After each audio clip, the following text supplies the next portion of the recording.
हम घर पर बहुत बार हमारे जो बड़े बूढ़े होते हैं उनसे सुनते हैं कि खाना खाते टाइम में हमें बात नहीं करनी चाहिए। क्या ये बात है, इसके पीछे कोई कारण है? क्या कोई एक वैज्ञानिक कारण है या फिर ये केवल बातें हैं? यदि इसका हम वैज्ञानिक रूप से देखें तो जब हम खाना खाते हैं तो हमारा खाना होता है मुख गुहा में जाता है और मुख गुहा के बाद में ये खाना होता है एक अंग में जाता है जिसे हम बोलते हैं ग्रसनी। जैसे यहां पर हम डायग्राम है, इस डायग्राम में देख सकते हैं कि ये वाला जो हिस्सा होता है मुख गुहा के पीछे की ओर, इसे हम क्या कहते हैं? ग्रसनी कहते हैं। और ये जो ग्रसनी होती है ये मुख गुहा के साथ साथ हमारी जो नाक और जो नाक की गुहा है अर्थात नासा गुहा है उसके साथ भी जुड़ा रहता है। जब इस जो हमारी ग्रसनी होती है इससे खाना नीचे की ओर जाता है तो यहां पर जाने के बाद में इस ग्रसनी के नीचे वाले हिस्से से, इस ग्रसनी के नीचे वाले हिस्से से हमारी दो पाइप होती हैं वो जुड़ी रहती हैं। सामने की तरफ, हमारे सामने की तरफ एक पाइप जुड़ी होती है जिसे हम बोलते हैं श्वास नली, और पीछे की तरफ हमारी पीठ की तरफ वाली हिस्से में जो एक पाइप जुड़ी होती है जिसे हम बोलते हैं खाने की नली। मतलब श्वास नली सामने की तरफ होती है और इसके जस्ट पीछे की तरफ क्या होती है? हमारी खाने की नली होती है। यहीं पर जहां पर ये दोनों पाइप ग्रसनी से जुड़ती हैं वहां पर एक पल्ले नुमा या एक ढक्कन नुमा संरचना पाई जाती है और इस ढक्कन नुमा संरचना को हम क्या कहते हैं? घाटी ढक्कन कहते हैं, या इसी को हम साइंटिफिक रूप से क्या कहते हैं? एपिग्लोटिस कहते हैं।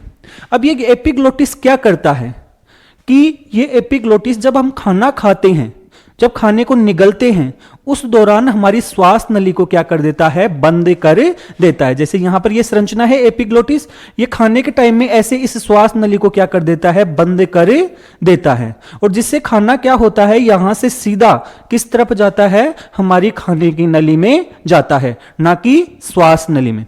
यहां पर इस डायग्राम को आप देख सकते हो, ये इसी का जूम डायग्राम है कि यहां पर ये श्वास नली है, यहां पर ये वोकल कॉर्ड है अर्थात जहां से हमारी आवाज उत्पन्न होती है।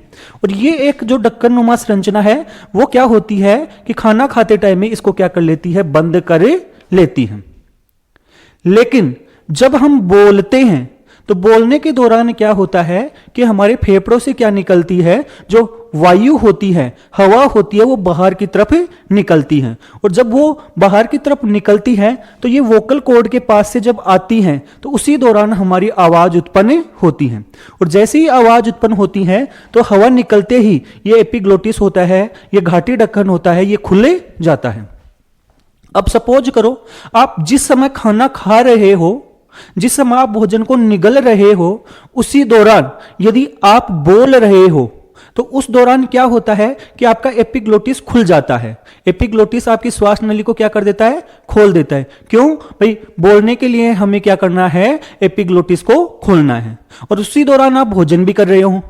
तो अब भोजन जैसे ही निगलोगे तो भोजन होता है, खाना होता है, वो कंफ्यूज हो जाता है कि मेरे को खाने की नली में जाना है या मेरे को श्वास नली में जाना है।